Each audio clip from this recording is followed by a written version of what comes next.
everybody? Welcome back to the Refresh Point. My name is Ben, and as always, I am joined by my constant co-host, Steve. Steve, how is it going? Whew. It's been a long week, been a tough week.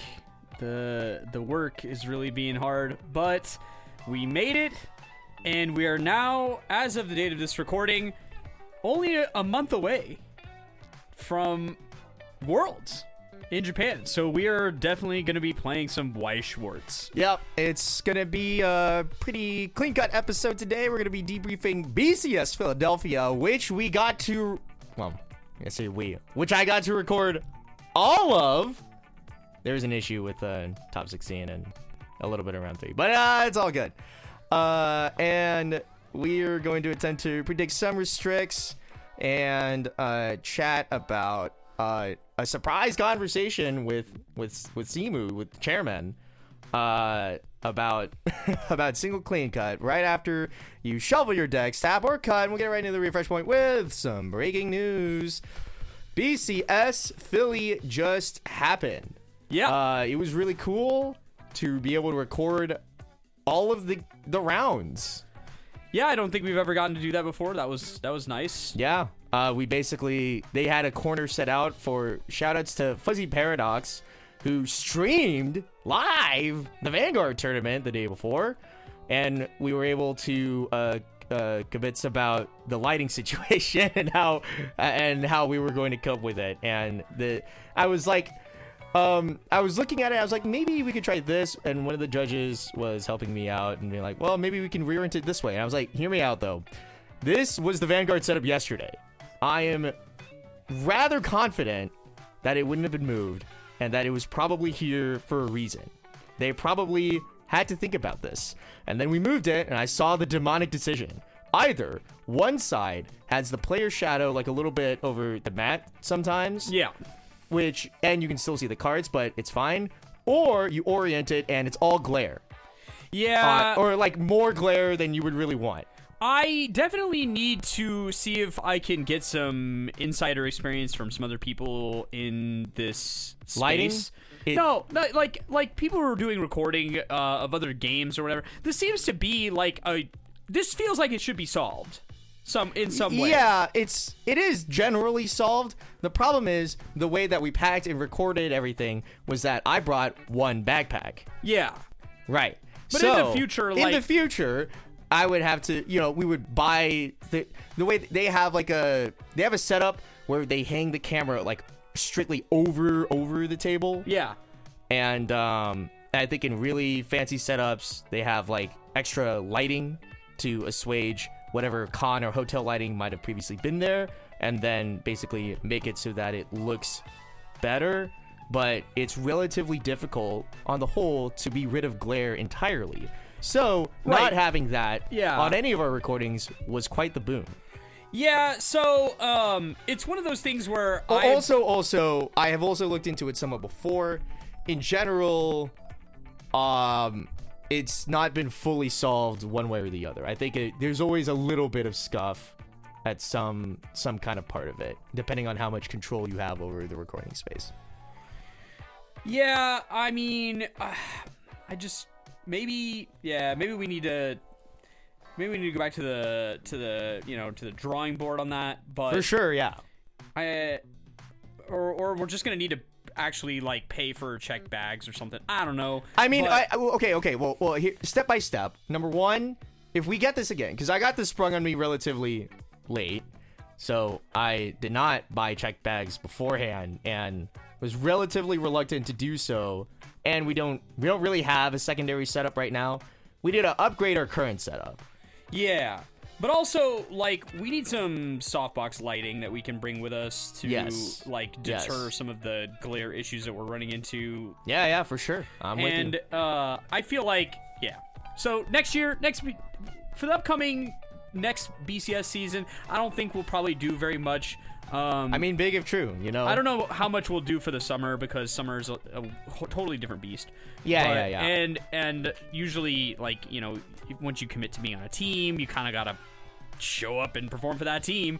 So, and I don't know how much traveling I will at least be going to BSF Philadelphia. Yeah, buddy. But I think, in the future single season, we'll invest a little bit of money, and I think we can improve our setup if we're asked to do it. Thanks to our long-time regular coffee supporters. Yes. Woo!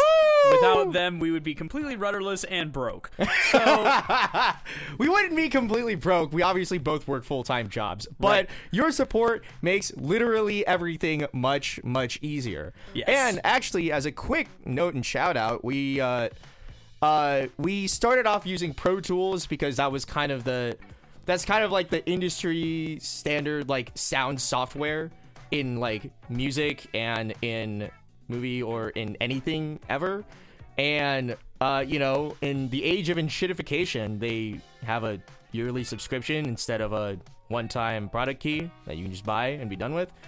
So we've pivoted to Ultrashall, which is a wholesale Reaper modification platform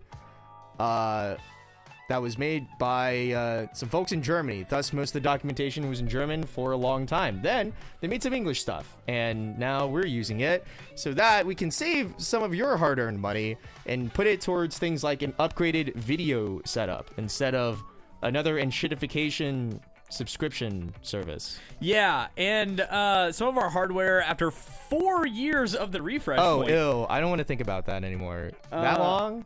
These mic stands have been with us that long? 4 years of hard usage has left some of our hardware in not so great condition. So be assured that whatever money that you deem us worthy of, and we appreciate every dollar, we are only using it to keep the refresh point as awesome as it can be. Yeah.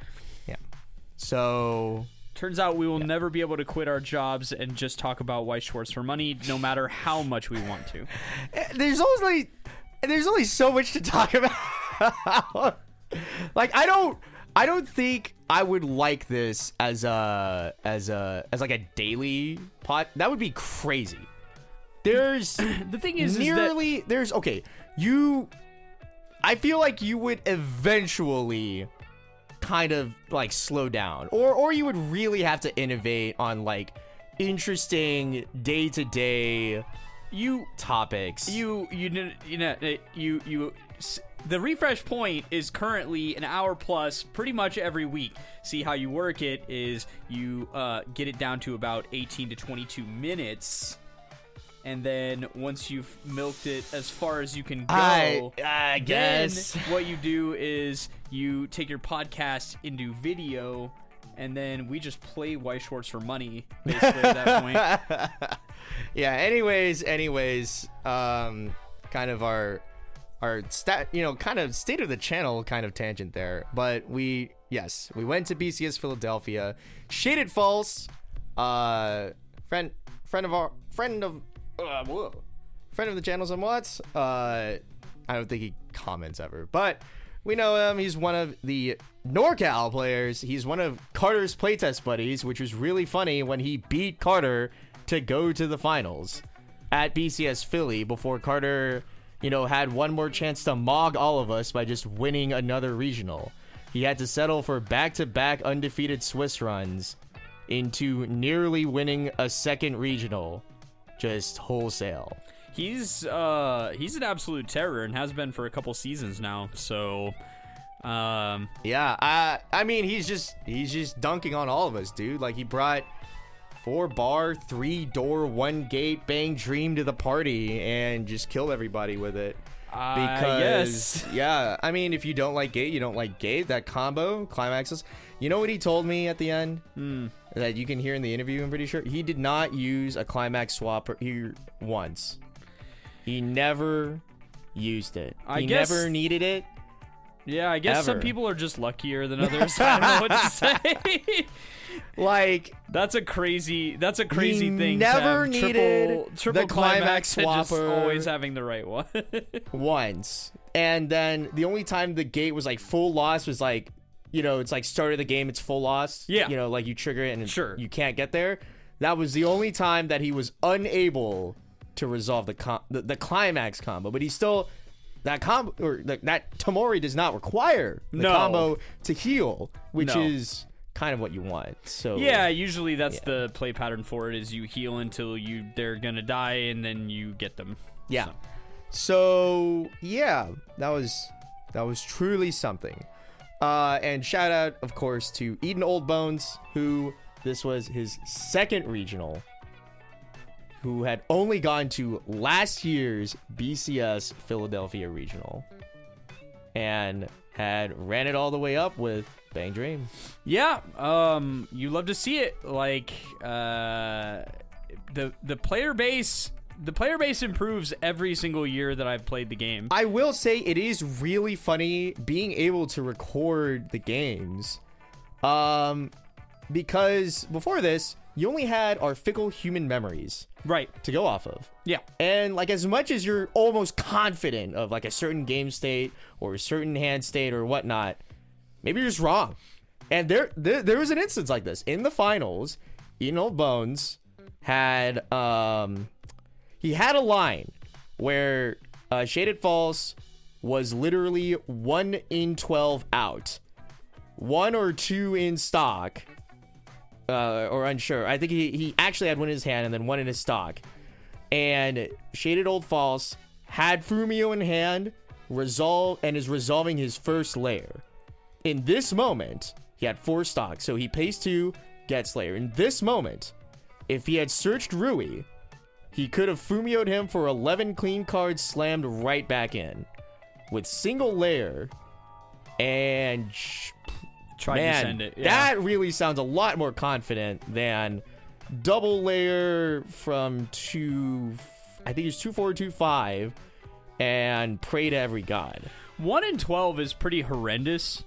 To like ship everything back. There was 11 clean cards, shipped straight back if he'd done it. And to be fair, so we're talking about the deck's got like 5 climaxes with like 23 or 24 oh or man, something. I'm not sure. Let's see. You have to think that he had about a full hand. So let's say that Shaded Falls has 6 hand, one of which is a climax, 8 stock, one of which is a climax, and then our 12 waiting room with another climax, and then the board. He didn't have that much board. I mean, he had crashed it. So he was 4 clock, and let's call it 3 cards on the board. Yeah, so I mean, we're talking about 30 cards or 20-ish cards, and so yeah, I think you gotta feel like that feels maybe better than, but maybe you need packets because he's at 2-4. I don't know. It's complicated. It is complicated, but it was interesting because in the immediate debrief right after, he was like, I had to layer for the Fumio. Like I didn't have it. So then I ended up layering for the Rui, and then I just, Rui'd the layer or something. Or no. And so then I just searched the layer so that I could just resolve double layer and go for it. Yeah. But he actually definitely could have done it. Yeah, there was like a line where, but when you need 10 damage, it's hard to say. It's hard to be like, well, I'm gonna definitely land 3 big vanillas. It's like, maybe. If it's 2-5, it's a little more tenable. I'll say that. So we can go back through the VODs ourselves and remember that aspect of it. Yeah. But it was very funny that right afterwards we were able to just go back in the VOD and be like, no, dude, you had the Fumio in your hand. He was like, oh. The game that he had just played 1 turn ago. Yeah, and what I'll say is that sometimes, in the finals or late in the tournament and in Top Cut, a lot of times you'll see mistakes get made, and it's because of tiredness, fatigue. Oh, they were both starving to death. Hunger, yeah. Our interviews with them are like 3 minutes long. Yeah. Like, you saw our Toronto interviews, like, yippee, we got our Toronto interviews. Oh, by the way, also, but yeah, those interviews are like 3 minutes long. We're like all about to like go and like eat like barbecue, like Korean barbecue. The asynchronous interviews are always a little bit longer because you're relaxed in your space or whatever. But day of, tournament of, right after the Top Cut, they're ready to get out of there and like do what they got to do. So thank you to everyone for letting us get those interviews. Obviously all the commentary from BCS Philly will be up on our channel at some point, so you'll get to hear our perspective on all the games that we have recorded. And I have to say this, Simu, who was judging the tournament, was the one mainly going down the line, keeping track of who was already on the recording table, and pulling cool, top table, unique matchups for us. Shoutouts to him. Absolute GOAT. Yeah. Also, guaranteed, I didn't do it. It wasn't corruption. Do I happen to know nearly, like, at one person out of nearly every recorded match we had? Sure. It was not corruption. I didn't choose it. No, it was very funny, though. Yes, it's because as everyone who listens to the podcast regularly knows, the most consistent predictor of being good at Weiss Schwarz is being affiliated or listening to or consuming the refresh point. That's just it's a verifiable fact at this point. I mean, Shaded False, shout out the podcast, listens to the refresh point. I mean, what can you say? It's just cinema. When the same things happen over and over again, they aren't coincidences. They're just trends. And not for nothing, we will be actually probably talking to him as he desperately has to figure out how to get to Japan. Colton from the Clock Tower got fourth with Dragon Maid. Nice. 8 treasure Dragon Maid. That's crazy. Just scammed them.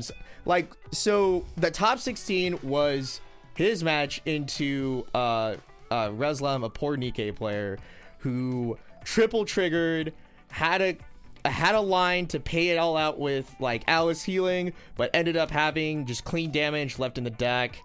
And then he got his head chopped off by a Lulu. And a lot of that match is unfortunately lost. But the ending where Colton like goes like they're like the last 3 turns is on film. So that is unfortunately very funny, because if you've never seen a Lulu and you like have no idea what that might look like, it is real bad sometimes. Having a base 3 soul character can end games in a rapid, violent fashion whenever the deck has become unstable. So, you can just straight die to stuff. Yeah. Ilulu having on cancel burn amount of soul you have. Yeah. And on attack check top character get fucked burn you 1 is a toughie. Kind of similar to like the sort of packets that Curran-chan puts out, where it's like instead of peeking and ripping the climaxes, you just burn them and then burn them and then burn them if they cancel. So or burn them if they cancel the swing. Either way, right? Yeah, you get one. You only get one, but it's one of those things where like you kind of can finagle it either way, but either way we're doing for some packet assurance. So yeah, and it'll be cool to be able to chat with them because I have questions about his list and his early game. I have to say it was very interesting to watch. I definitely, I'm a worse treasure player, man. I have to say, like he had a game where in the top 16 he triggered like a good amount early, and he had a choice: either hold the 1 combo for better selection on the next deck, or even just like full ditching out the climaxes in general, and just trying to figuring out on the next deck, or play the 1 combo, guaranteed mill down to 1. Now, there were like 2 or 3 blind stocks in this early game. He chooses to not resolve the 1 combo, leaving 4 in deck, and blocks because, you know, he's better than me. He's cooler than I am. I just can't. It's unlikely that a treasure will treasure itself, but it's never 100% certain. Like after 2 or 3 bars, I'm just like, what are the chances they could all be stacked together? In fact, triggering more of them might be assurance that they're not stacked together. You know, damn well that's not how that works. That's that treasure math right there, boys. You know damn well. From the people that brought you boy math and girl math, here's treasure math. Treasure math. There's no possible way they could be all stacked together because I just triggered 3 times. I hate you. I hate you. All right, but yes, it was very cool. And then we actually just got to was it? We actually just got to record his, I believe it was his top 4 game. Cool.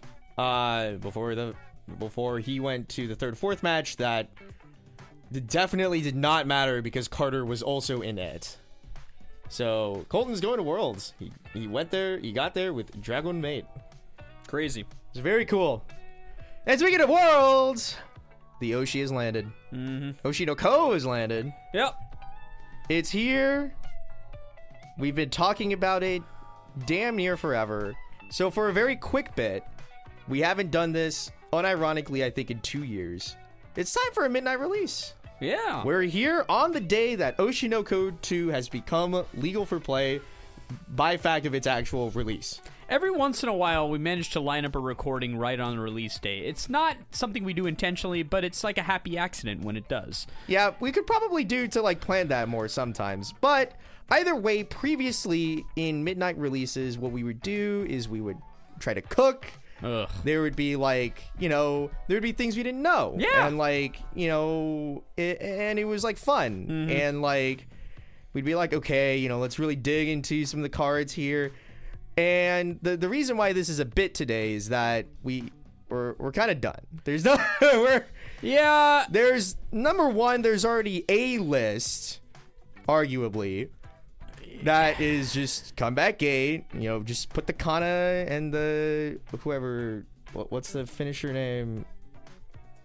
Don't ask me. You're worse than I am. Don't ask me to know just the characters. characters. Just put the Kana in the bag, bro. Just play the gate. Just play the comeback gate combos. Play the brainstorm that's giga broken. Just put the milling in the bag and call it a day, okay? Yeah, unfortunately. But even if we wanted to cook something else, we got commissioned by Ryan, and we did it. This is a hard call out, Steven. You mentioned some things in the podcast previously where we talked about cards that are actually just not in the list. So like, yeah, I changed the list. Great, that's during really cool. Yeah, during the process, whether that was in the spirit of what I should have done, I will leave to Ryan's judgment. But all right, yes. Well, yeah. I mean, you were supposed to edit it somewhat, correct? Right? Yeah, there were some things that sounded better than they were, and then there were some things that, and obviously I put in the wrong stock swap or climax swap. That was my bad. Yeah. But it's been fixed, and it's fixed in the link. So my bad there. But all good. But that's it. That's the midnight release. We're done for now. We're good. We have it. It's that. Yeah, it's really unfortunate because if you're one of the Akane is the 3-2. Akane, there you go. It's unfortunate when sets like this release, in my opinion. Because what ends up happening is this is the same thing that happened with Aobuda, if we can be honest with ourselves. There's nothing to build. There's nothing to cook.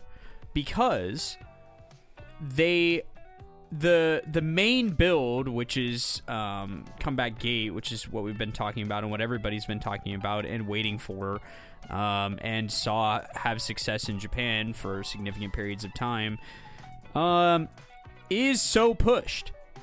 It's so pushed and has such a box drawn around it where it's going to be, these decks are going to be like the Aobuda decks from last year's Worlds, where 45 of the 50 cards are going to be the exact same cards every single time. And there's a reason for that, is because those are the best cards. And there will be a few cards that you can wiggle back and forth, depending on, like, the things that you think matter. Like, do I want to run this bouncer that's on color but only bounces one guy? Or do I want to run this bouncer that's off color but it bounces two guys? Do I want to run this runner that gives me another salvage mechanic? Or do I want to run this helmet? Or do I want to... There's some small things to finagle. But 45 of the 50 cards are the same every single time. It's the same deck. Nothing about this build will be surprising. No one will be cooking. There will not be tech. It's the same shit.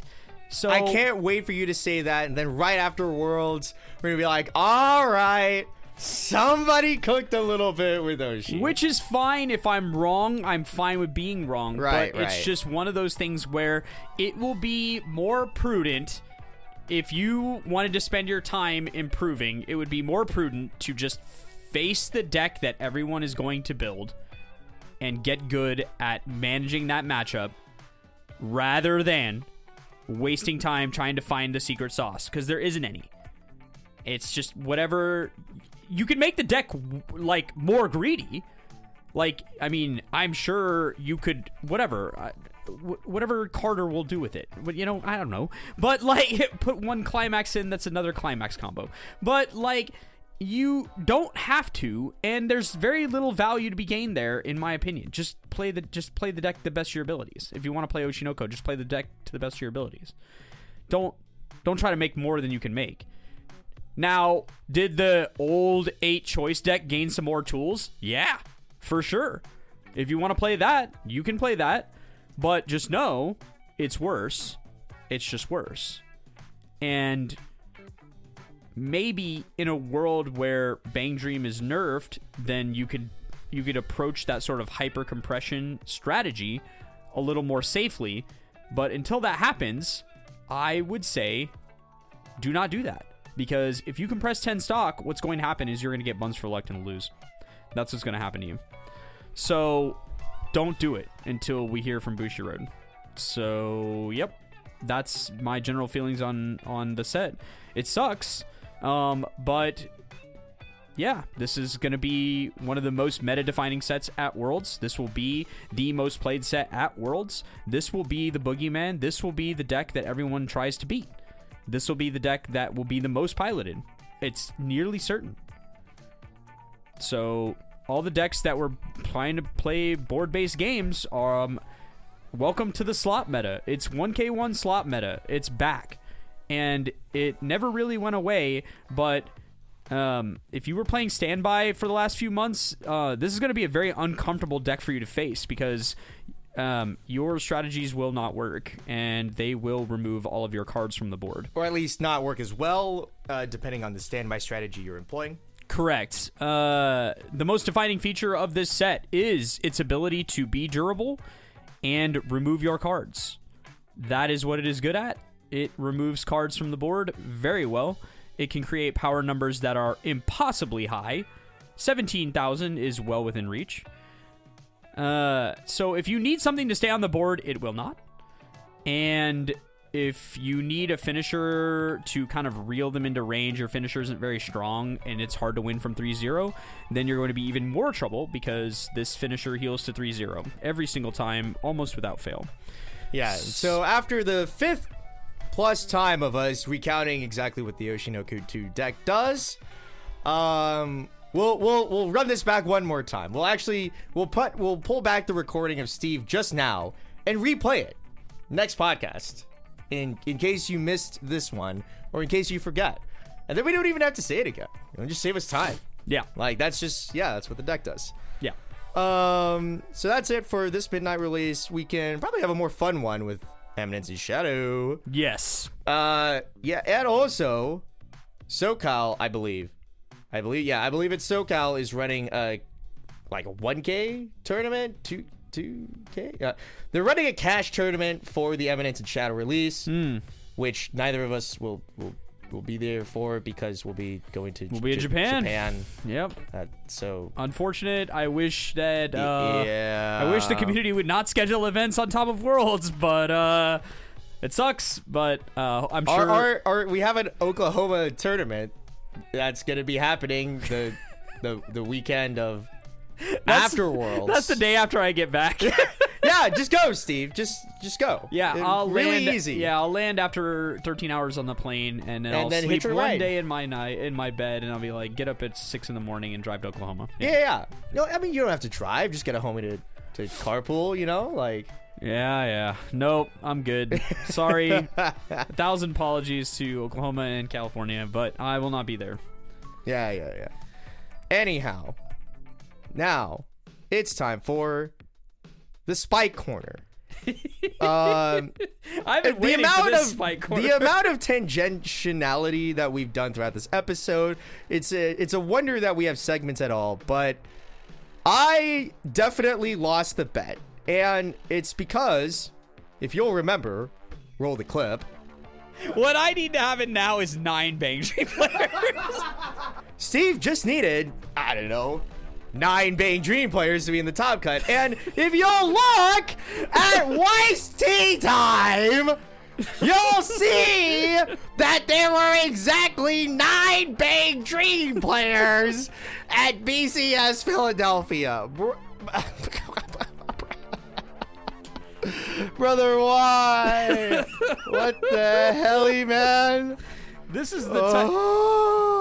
See, when people ask what sort of thing makes you a world champion, it's your ability to understand and completely comprehend the meta. That's part of what makes me strong with it. There are 2 decks here that are unlisted and that I myself am not aware of. I was like setting up streaming stuff. But I can confirm that the 9 Bang Dream players, the GGO player, who's played by Kokerin, who hopped on our round 7 Swiss recording and promptly had to get called out by me as the judge, looking at him in the face and reminding him that that one combo needs 3 or more other characters. And then he flips his hand to the camera to show the 2 bars and 2 early play healers left in his hand. Yuck. Yeah, that was not a great Swiss round for him. And unfortunately, it does look like he didn't make it past the scene, which, unfortunate. Yep, that deck, like many other decks that are a bit top-heavy, if you don't get the right hand fixes, you can run into some really nasty hand problems. Yeah, but, Still? But yeah, so I lost so heavily. And the thing is, I was just not aware. I'm from here. I'm from Dallas. I'm in the South. I don't know the people up there that well. Me either. I thought that there were some Overlord players up north from kind of tangential playing, but I was informed later that really a lot more of the Overlord owning and playing people are in Canada, and around Philly every year it's idle season. It's idle slop o'clock. It's the idle slopocalypse, as it is. Yeah. And so this was always going to be the outcome. Well, it was going to be Bang Dream o'clock. I think also the main reason I didn't know this either because I don't know every regionality. But what I will say is the reason I thought that this would happen is whenever you get to the end of a competitive season, this is our last chance to qualify for Worlds, people are going to pivot towards decks that have a very high floor, or what they perceive to have a very high floor, and very linear play patterns. And so when we're talking about Bang Dream, you do get a bit of a higher floor, but you also get freight train corralling as part of your side effects of that. So Overlord, not the type of deck you can kind of just pick up and play like Bang Dream. For sure, yeah. So, yeah, not super surprising. Though, we do see that... I even lost the NIKKE under, bro. There were 3 NIKKEs in this top cut, brother. Yeah. Oh, I guess, okay, so Weiss Tea Time. Avis, if you ever listen to this and you don't get it, one of those unknown players was playing NIKKE. Now then, I don't know the build, but they were playing NIKKE, just to inform. Yeah, so, yeah, that's just, that's a great result. Yeah, there's a great result for you. Yes. Bruh. Yes. All right, so if you'll recall, the bet was if you win or lose the over-under, the winner gets to decide the loser's set to play at BSF Philly. Steven, what am I playing in September? I haven't figured it out yet. I realize that it is a team event, though, and I don't want to annihilate your team for the purpose But of... aren't we playing together? I mean, I don't know if I want to inflict it on myself. Oh, okay. You're gonna... Okay. So, not only do I have to convince my team to go travel for this now, the team that I was originally only going to play within Houston... But now I also have to inflict them with the consequences of this bet. Nah. We gotta be on the team, bro. We are not convincing 4 other people to go with us to Philly. This is how I end up winning and simultaneously losing. Because now I have to pick something that I want to have on my team at least a little bit. But in the spirit of fun and friendly cooperation, I will, of course, pick you something that is appropriate. And at the very least, playable. I think the goal here should be... I'm excited to see what you end up picking. I think it should be something that is playable for sure. Yeah. But a set that like My goal is to bamboozle all of your opponents. okay, sure, but also it's like I think it was correct for it to be a set that I have never played or heavily interacted with. Yeah. I'm going to try.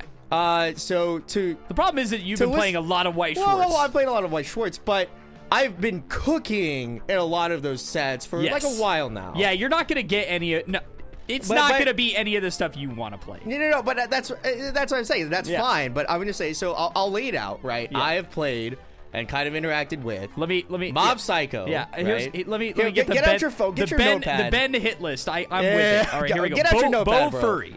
Okay, yeah. Batman Ninja. Yeah. And of course, Mob Psycho.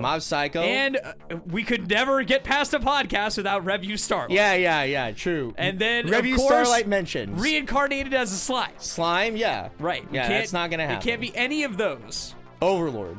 Did you mention that? Were you an Overlord guy?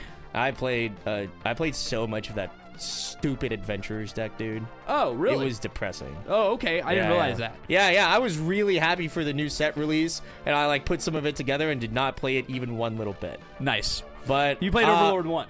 Yeah. Gotcha. And then I put together some of the adventure stuff from 2. It actually looks quite decent. Actually, after 3, I really will have to revisit that list. Like that list really has to feel like good enough. There's got to be something. After 3, like we have a Riki now. We have like Lifa. Yeah. Like there has to be like a workable plan there after set 3. Surely. But yeah, don't give me Overlord. Let's think here. Guilty Gear. Yeah. No Guilty Gear. No Guilty Gear. I played it. I owned it. A lot of it. Sadly. If you don't want to own it anymore, there are a number of people who are very interested in owning it. No. You can take my Kai Mei Max deck from me in hell. All right. He says as he unsleeved all of it recently. Anyways, what else? You feel about that the same way I feel about Kaguya, where I just kind of put it in a box and close the box.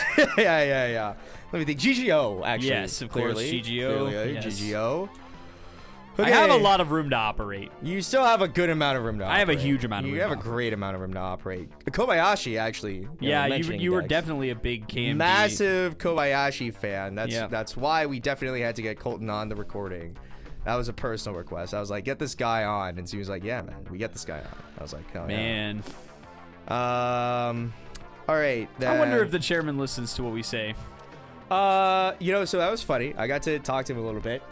This is only a good driving podcast in the past. Because as a video form, if you wanted to put it on the TV, it was just a stale JPEG. But if you've been watching on YouTube for the last, approximately 37 minutes and 55 seconds, you can see our wonderful scrolling background and bouncing logo, which was a pitch from him. Yeah, and shout-outs to Ben for making it happen, technically. Yeah. So it's now, very funny. We employed it on the interviews, so you probably already saw it. And if you have any thoughts about it, let us know. Steven does not like the way that the logo bounces because it does not make sense to him logically. It bounces anti-physics. It's fine. It's not supposed to be physics. But in any case, it does make it to now where if you're watching the refresh point on your television, it actually looks like you're watching a screensaver. Yeah. We actually need to commission a PNG tuber for Steven. You know what? Yeah. You know what? Sound the horn. Hit us up with your artist recommendations. So we got to commission. I love how, like, after the start of this podcast, we're thanking our supporters for giving us money for, like, critical recording infrastructure. Yeah. And then now we're like, hit us up with commissions for a PNG tuber artist. Yeah. So that we can get Steven a funny PNG tuber. Why won't we do webcam? I guess we could. The thing is, you know what? If people saw the way we are sitting right now in this space, it's not that the space we record in is unattractive. It would work in a camera setting, but I think we're too casual. Yeah. We are very casual. We walk in here like fucking bums, being like, all right, let's record the refresh point. Now's the time. And because of the nature of the microphones, the way the filters are and things like that, we don't sit upright. It doesn't look good visually how we're sitting here. Yeah. So hard maybe on if we ever do that. And I would have to remind myself 100 times that I'm being recorded. But we are at least preventing your TV from TV burn. Another deep cut here. There was a comment in an ADEF like VOD long play where he was playing like some kind of Pokemon challenge, and he made the comment that you shouldn't have a static background because it can literally burn onto TVs. If you put like the same, as an example, if you put like 3 or 4 ADEF VODs like back to back that have the same layout, you actually could risk like, I don't know burning into your TV. I wonder if that's still true in 2026. I know that was like everybody is allowed to have old hardware. Okay? Yeah. You can put a Chromecast onto damn near anything. That's true. So now you too probably won't get as much TV burn. I mean, it's the same background that's sliding up over and over, but the logo is like bouncing around. Yeah. Like, you have some fun. It's great. It's a great time. Anyways, what even were we talking about? Sets that I play. And then you mentioned you were questioning if Simu listened to this podcast.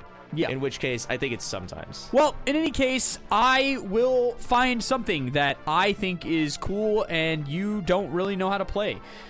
And then I'll inflict it on our team. And whatever unsuspecting third person who wants to play with us. So good luck to that person. Yeah, it'll be a great time. I'm sure it will be somebody local that we inflict our nonsense on. And doesn't have to be. They will have it doesn't have to be, but hopefully they will have a good attitude about it. I will not pick something garbage. Yep. I still want to do well. Yeah, for sure. It'll just be fun. It will be fun. It won't be meta, probably. It'll just be fun. Yeah, it'll be fun. Speaking of fun, how much fun are you having prepping for Worlds without a restriction update? I'm not having fun. So Bushiroad in their infinite wisdom decided that they would hedge as hard as possible during their last little update where they were like, we're watching these sets, we reserve the right to do something right before Worlds to I screw think over your there's a planning. chance Overlord lives. I'm just saying, bro. BCS no, Philly was 9 Bang Dream players. No. It's so possible. It will make things so much easier for me. Do we do another bet? For the bit? Just for the content? The thing is it will make things so much easier for me. Yeah, you can just go back to playing Overlord. I will just play Overlord at Worlds because there will be nothing to say I shouldn't. Coin flipping every matchup is a strategy. There's no need to worry about advantages and disadvantages if you have the same advantages in every matchup.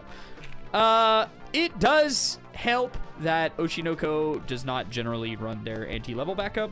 I'm certain they will if it manages to squeak through, and for some reason beyond all comprehension, they do nothing. Bang Dream players are screwed. They're screwed. There's no way. No, there's dead. no way. They're dead. They'll get the JP restrict. Right? At best. At best. It could be worse than that. Yeah. I don't know, but what I will say is they ain't no way they're going to be 50% of the top cut at Philadelphia, along with like the most played and best converting set of the entire season, and somehow they just do nothing. I can't envision it. I mean, they've done it before, but more so in our new era, where they appeared to be taking the appearance of wanting to care about it. Yeah. And wanting to base their decisions somewhat on the statistics. The statistics for the kind of prognostic on Bang Dream does not... Is that... Or prognosis? Yep. Prognosis? Yep, you're good. Probably does not look good. No. I agree. There's no way. I can't envision it. So hopefully they make an announcement soon-ish about what they're going to do.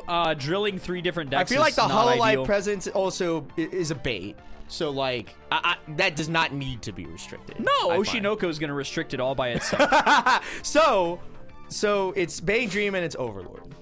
Yeah, I think those are the two. If the thing is that if you wanted to restrict Ainz purely on the prospect that it produces a very negative gameplay loop that is we shouldn't encourage in Weiss Schwarz, I would understand that, and it makes sense. Because They already didn't do it, though. Right, but they've already not done that before, so I don't know. Yeah. But if you wanted to do it for that reason and you didn't want to justify it with math, you could. But also, the conversion rate for Overlord in terms of amount of times making cut into amount of times doing well in cut, very high. So, yeah, there's math there you can support yourself with, and there's also non-math feelings you can support yourself with as well. We love feelings-based research. Well, We love vibes-based decision-making. the thing is that it's worth understanding and sympathizing with the player's experience in the game. Just because something is not broken doesn't mean you should encourage it. Because if a player has a negative feeling about the game, even when winning or when losing, then that's going to produce negative feedback loops that lower the satisfaction of the entire player base.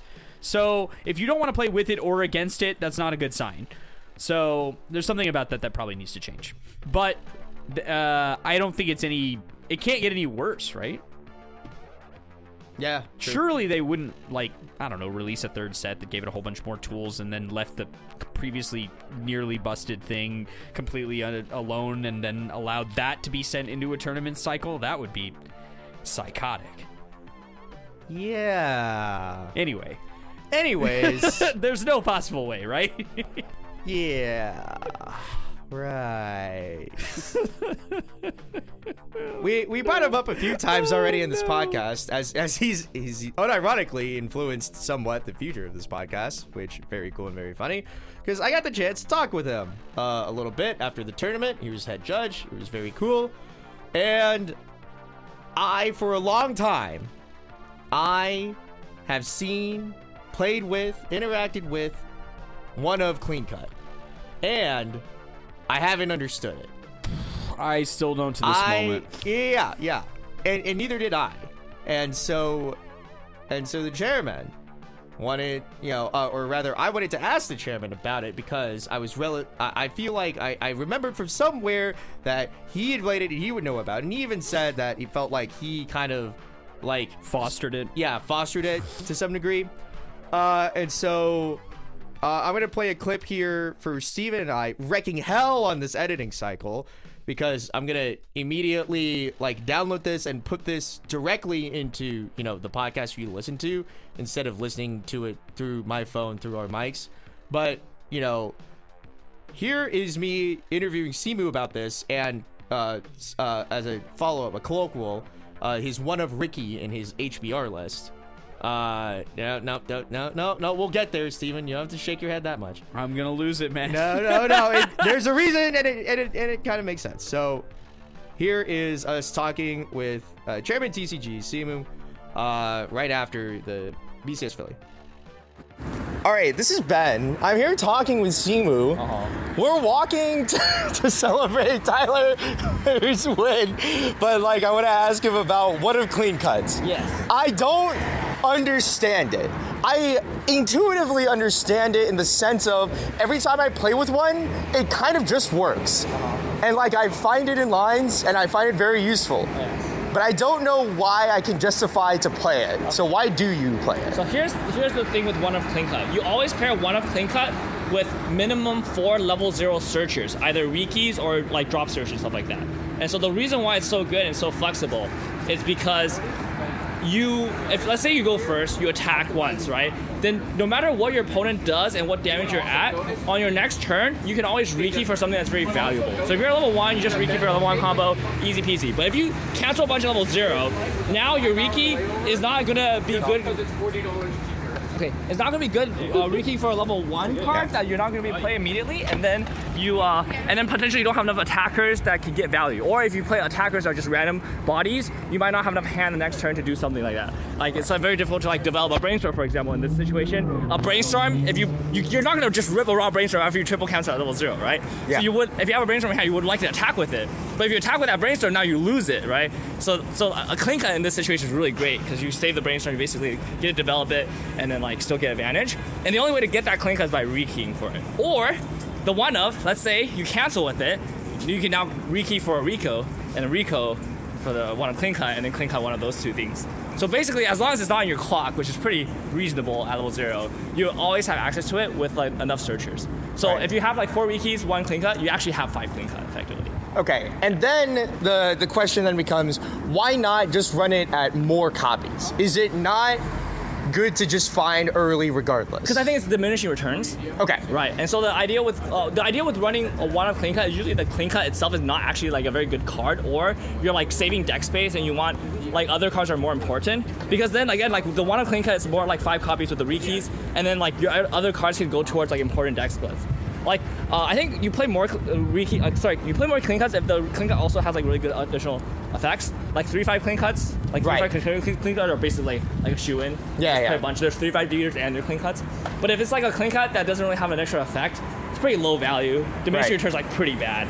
Yeah. Right. So yeah, I generally think that like a one-of clean cut is perfect for every deck because it's like a situational card that will always come up and you can search for it.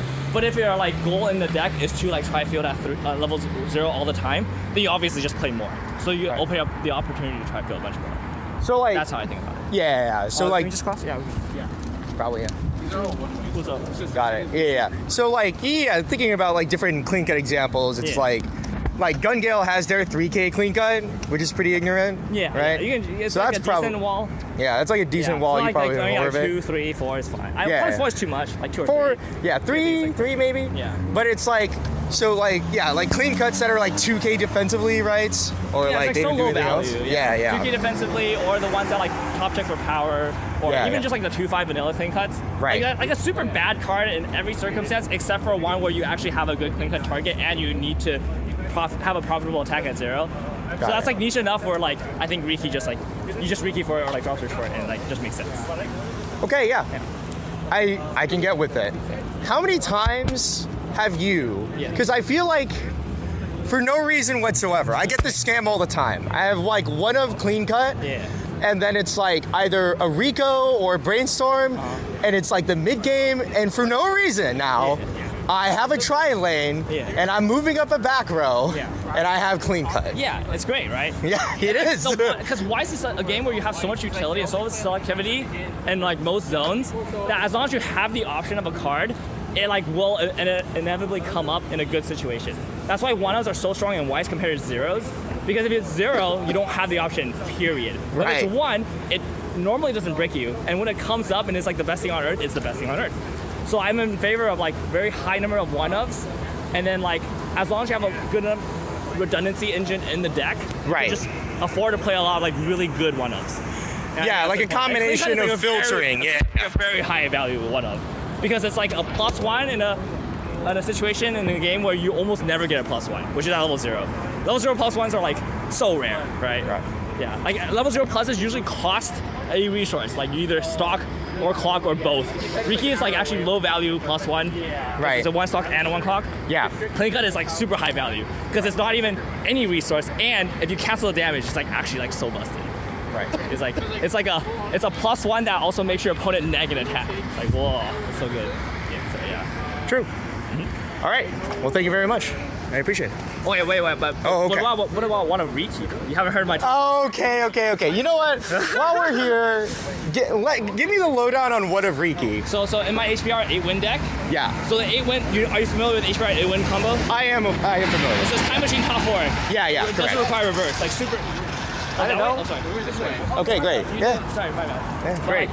You don't like, so super agnostic. There's no way to deny it basically, right? So you plus bajillion hand. Yeah.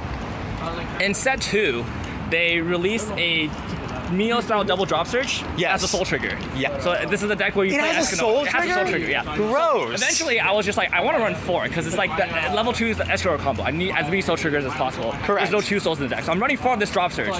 And I was running like 4 Riki, and then I realized like 4 Riki, 4 drop surge, too much stock usage at level 0, and like Right, because if you draw into the drop search, you're going to play it. Right. If you draw into the Riki, you're going to want to play it as well. So eventually, I will just have like attacking with like dog level 0 cards. Drop search is 500 power. Riki is 1500. Couldn't kill shit. Right. And then I realized that I was discarding the overhand after level 1 combos because they just time machine. I just plus a bajillion. Right. So then I realized drop search is just better than Riki in this deck because like hand doesn't matter. Right. So I cut the Riki. And then I got in a situation where I got level locked at 0. And I was like, okay, I need a Riki. So I added the 1 Riki back in. And so I either drop search for the Riki or I drop search for a Rico to get the Riki back to unlevel lock me. It's the same idea. Right. So it's the same idea as the one of clean cut, but now applied to the Riki in a deck that actually doesn't need Rikis because of how level 0 works. California also. I can believe in it. Yeah. Yeah, that makes sense. Yeah, and so it's the best thing in the world. My deck is like super teched out where like all my 1-of spaces, like I need it. I can't cut a single out of the card for a second Riki. It's like just not worth it. Right. Yeah. Same logic. Okay. 1-of clean cut, 1-of Riki. One of Klinko, one of Riki. All right, fair enough. Yeah. Thank you very much. I appreciate it. All right, and we're back to the studio. Steven, you've just heard the chairman make the argument for 1 of clean cut, and in that particular HPR list, 1 of Riki. Yeah, so there's a couple of important takeaways from this for me. One, the chairman and I have very different views about what makes decks good. I do not believe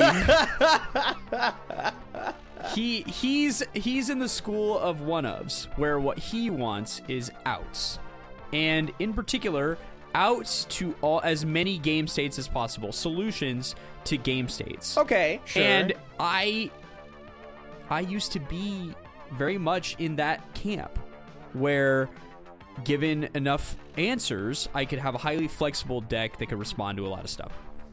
Okay, yeah. But the more I play, the more I realize that you just run 4 of the cards that are good and 0 of the cards that are not good. And your deck is just good all the time. In a more serious reaction, the caveat he makes to both of these plays, which is important to understand, is he prefaces this with, you need to have some kind of a very powerful hand fixing at 0. Like, for this level to work. 0, yeah, in these specific 1-of examples, He references having a level 0 Rico Yes. is a key piece of keeping this available. Right. If you don't, I don't know, if you were perhaps Review Starlight and you don't have a level 0 Rico, these lines are a lot worse and maybe not worth considering. That's the thing, is that like a lot of sets have Rico and it's just not very good. Yeah, that too. So like if your Rico has no other, like if your Rico is Lifa, then great. You can run 4 of that and never feel sad. But if your Rico has no other abilities whatsoever and is just some dude with Rico, then it becomes hard to justify running 4 of it unless, and this is really important, and this is the takeaway, you have a very powerful set of level 0 cards that you can interchange and interflex, particularly if you have cards at 0 that will produce significant hand size. So the reason this worked in Chainsaw Man, for example, is because Chainsaw Man is a 24 card level 0 deck and all of its good cards are level 0. Yeah. So It ran Vanilla Rico, and it definitely worked because the cards that you wanted were level 0. Right, and you All ran the time. 4 of it and didn't care. Because you have a level 0 combo, you have infinity stock, you have lots and lots and lots of tech cards that you could pick up at 0 that have flexible utility and value.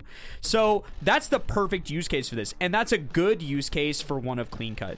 Is if you have already a very powerful set of 0s and what you really need is something niche in case you get blocked. We probably, I'm 99% sure longtime listeners will have remembered us going over a Chainsaw Man list that had 1-of clean cut, and we just both did not get it. Yeah, and I can see it. And right? now I'm pretty sure, I get it. Like, I think in Chainsaw Man and other lists where you can filter, you can have the good scenarios where you can have like block a lot of level 0 instead of floundering, Riki clean cut yourself. I get to keep my brainstorm, my back row, my whatever, and I'm just having a good 0 turn, and then I'll transition to the rest of the game. Yeah, and I think that a good part of that's also worth understanding is This is to address one very specific game state. And that game state is troubling when it happens. Now, a lot of decks can wiggle out of this in a number of ways. But using this methodology will leave your hand in a much better state than it would otherwise. The only downside to this is you are going to open yourself up a little bit to some damage on the cross turn because of the nature of how clean cuts behave. But my favorite scenario for clean cuts, and it doesn't happen often, but boy, when it does, is the recruiter with the text that says, if you have no back row characters, and then combine that with the clean cut.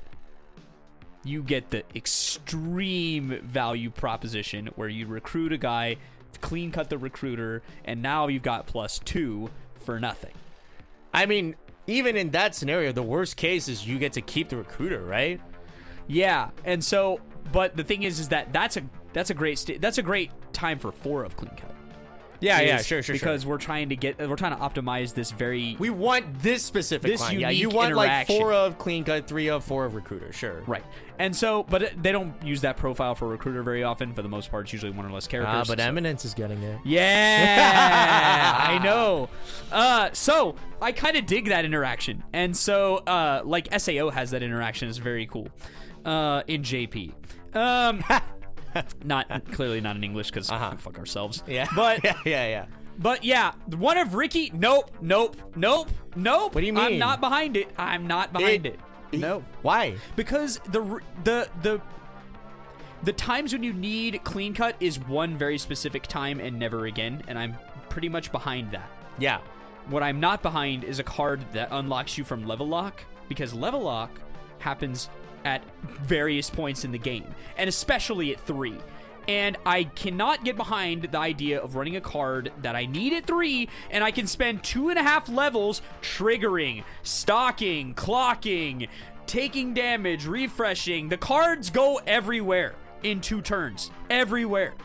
And if it goes into a zone where you can't reach it, and then you badly need it, you have now introduced a loss condition that should not exist. Where if you had just played less greedily and just built the deck normally, then you would not be in the situation you are in. It's Escort. We need all the soul triggers, Steven. Which is fine, as long as you accept that, right? If you're 2-6 and you lose because you can't go to 3-0, you just have to hold that L. You chose that. Yeah, I'm pretty sure he does. Now, if you have a type of deck that heals, I mean, let's also let's be honest. That to be clear, this is HBR 8 win, very specific deck. Yeah. It does its thing at 2, right, and it has a Giga Plusing thing at 1, so it can't really get level locked from 3. You're doing your finisher already, right? So that's why this should be taken with a much larger grain of salt. Yeah, well, it's his argument. It was for this deck. Correct. He made the argument in this context. I am extending it as general advice. Okay, yeah. You should, if you want to employ this as a strategy, you should be very cautious about the type of deck you're doing this with and what your loss conditions can be. Because if you're playing Kenshin or something where you start to pop off at 2 and you don't stop, then great. It doesn't matter, right? But if you need to be 3 and you cannot be 3 and the game is lost if you cannot get to 3, you need to have assurance that you can get to 3. So make whatever assurances you need to shore up that to the best of your ability.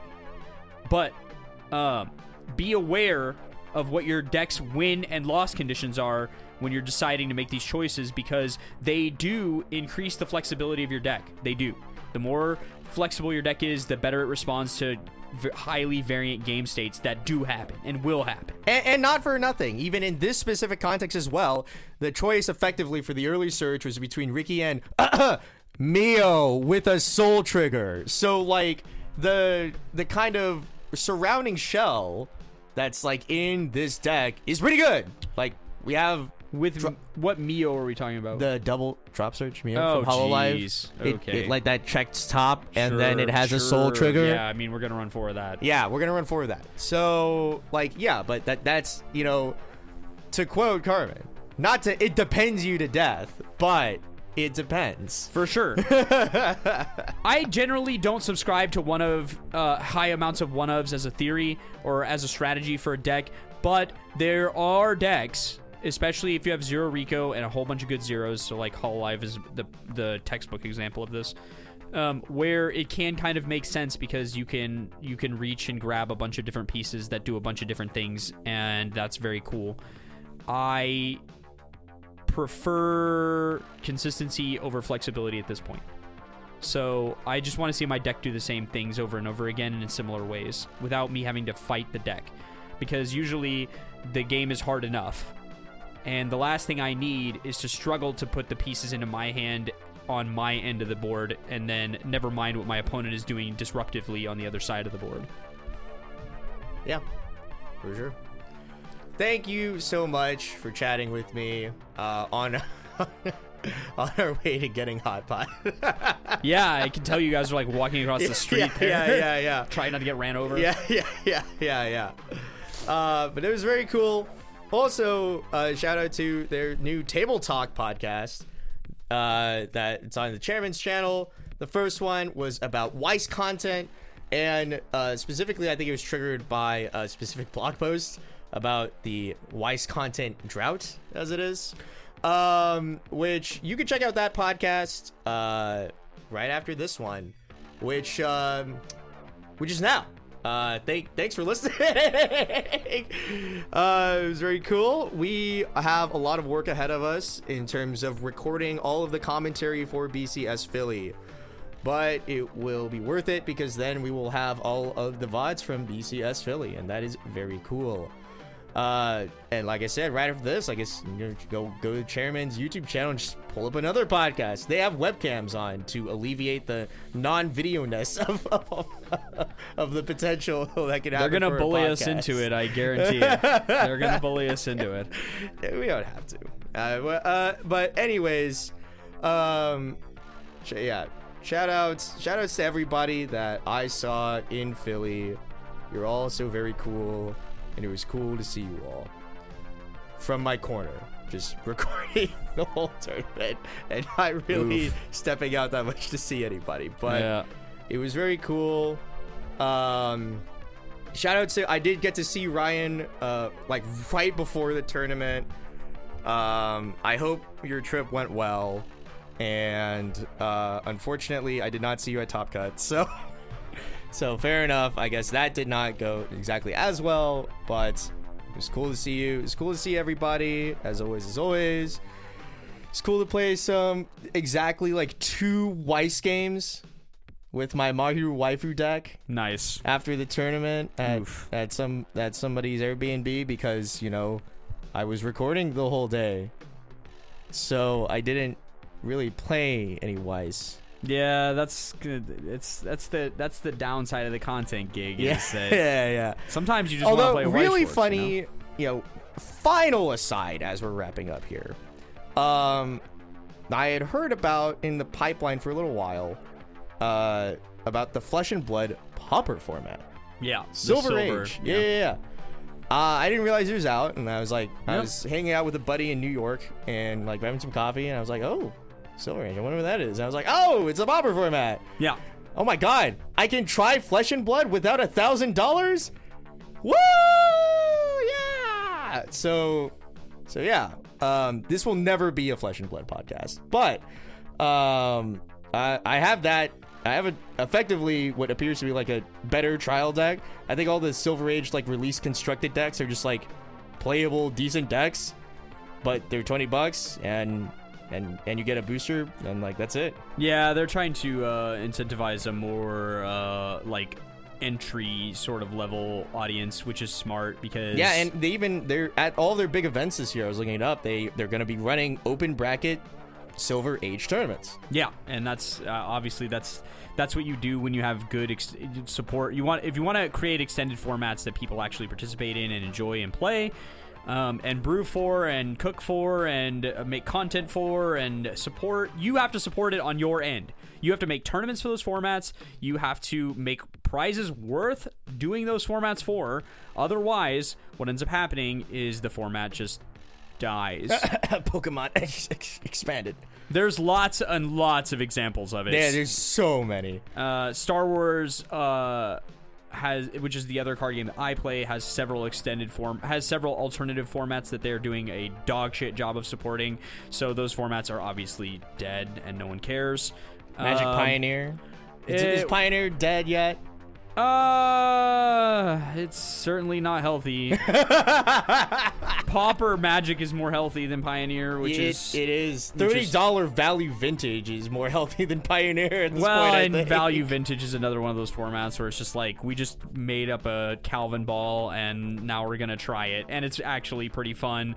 Yeah. Anything to mix up the same standard garbage that comes out of Magic. So. Yeah. But yeah, that is our show for today. Tune in next time after your next deck out, and don't you forget to take the refresh point.